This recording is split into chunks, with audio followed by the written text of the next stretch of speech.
Spoiler warning. I repeat, spoiler warning. If you don't want to know any plot details or any details in general that you don't already know about TMNT versus Batman, the new animated movie, click off of this video now. You have been warned. What's up, guys? Leonardo 2003 here. Third video of the night, technically. The grind does not stop. But as most of you probably know, Wondercon 2019 was not the world premiere, but the small premiere of Batman vs. TMNT, the movie. So yeah, they debuted the movie to all of the attendees at the panel at Wondercon, and I'm pretty sure that pretty much all of the other panels during this time the other day were empty because everybody just wanted to see this movie. And of course, some of the people that have seen the movie have gone online and reviewed it or just gave some spoilers on what they saw. So let's get into it. So this first little thing right here is just straight up spoilers. I'm not even sure what forum this is, but some online forum, this guy saw the movie and he gave some tidbits. We'll just go through them all. Batman and Shredder duke it out twice. So they have two big fights. That's pretty awesome. Both equally matched, but Shredder was able to beat Batman with secret move the first time. Batman easily kicks the shit out of the Turtles. I'm guessing that's when they first meet and they're not too sure if they're dealing with villains or if they're dealing with good guys or not. They don't know each other. Shredder and Foot Clan working with Ra's al Ghul and League of Shadows. Shredder provides Shadows TCRI mutagen. Al Ghul gives Joker mutagen and uses it to turn all of the inmates into Furies. Joker is a snake. Harley Quinn is a dog. Mr. Freeze is a polar bear. Bane is a tiger. Poison Ivy is a plant monster who gets stuck. Snake Joker and Dog Harley make out. You see, I'm not sure if I believe every single one of these things. You know, when you get down to that one, you start to think, hey, maybe is this guy pulling my chain? He did post this on April Fool's Day, but I'm pretty sure the first few things sound pretty credible. They sound pretty realistic on what probably happens. But anyways, Joker turns Batman into a literal Batman. Again, that sounds like something that could happen. Scarecrow as Crow gasses Leonardo and hallucinates his brothers getting eaten by crows. So yeah, guys, this was an anonymous person on a small forum, so you can't take it all too seriously. You have to take it with a grain of salt, but some of these things do sound really realistic. Not exactly mutants making out. That doesn't sound too realistic, but those first like half things, they sound pretty realistic, so I'm pretty sure those will be true. Next up, we've got some credible sources. These are two separate reviews posted online, this first one being from Comic Book Revolution. I'm just going to screenshot some of the important stuff that was said in these reviews. So first up, the Batman vs. TMNT animated movie takes a lot of elements from the comic book series written and drawn by James Tynion IV, sorry if I butchered that name, and Freddie Williams II. While taking inspiration from the comic, this isn't a beat-for-beat adaptation of the comic series. It was a smart choice as it allowed the director, writers, and animators to tell their own version of Batman vs. TMNT while still hitting on the big moments from the comics.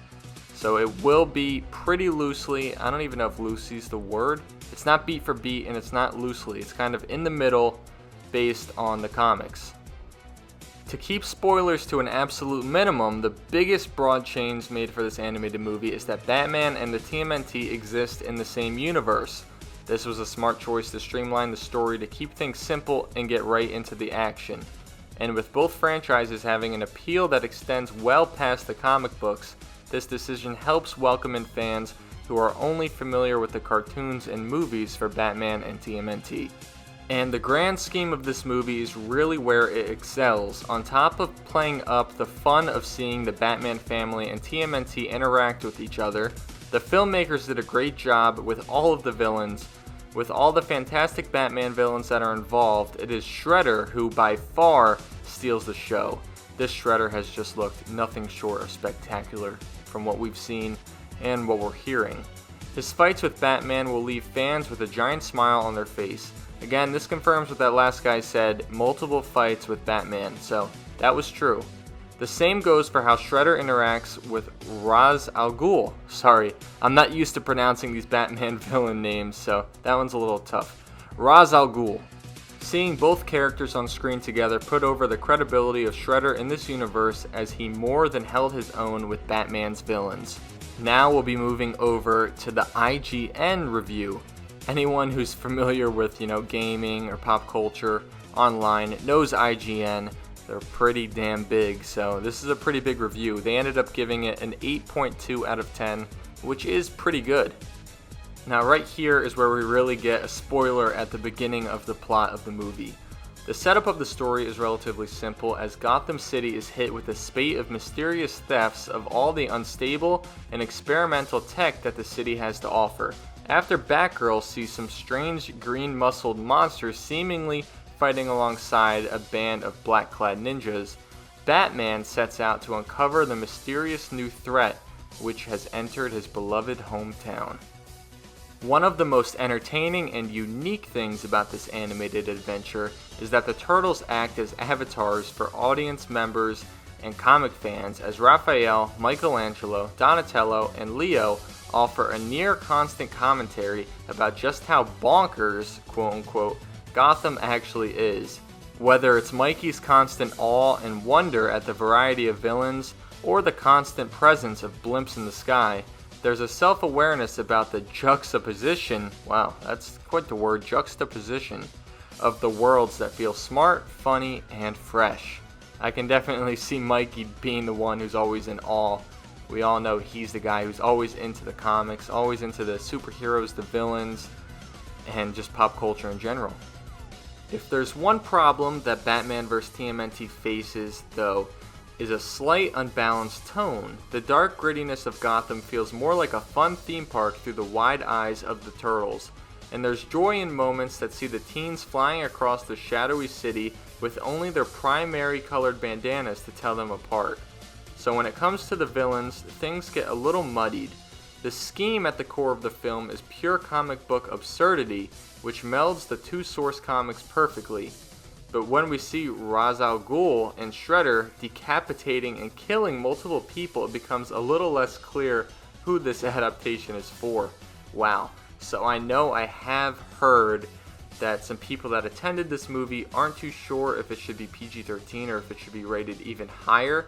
I know it is rated PG-13, but some people were a little bit worried, some parents were a little bit worried.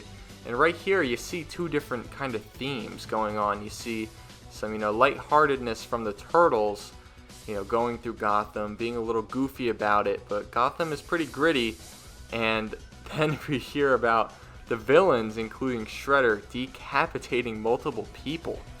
That is some craziness right there. And what's the craziest thing about this is this adaptation of the Turtles might actually have the best Shredder of all time.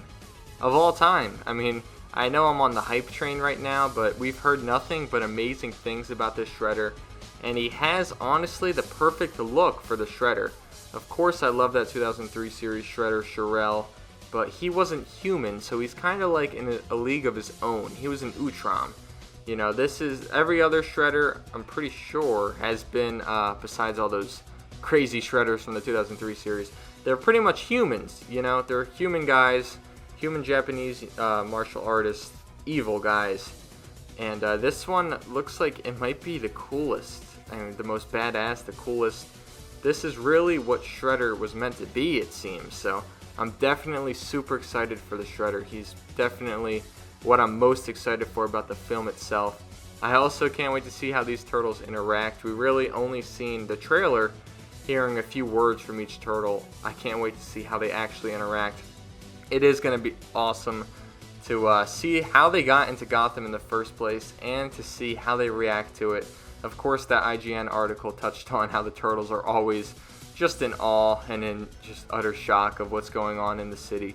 So there's a lot to look forward to here, guys.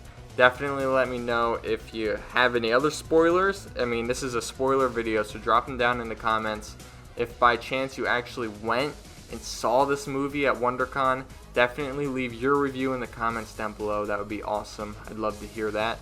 But anyways, guys, definitely leave a comment on what you thought about what we talked about here, and tell me how excited you are for this new movie. Thank you guys so much for watching, and peace out.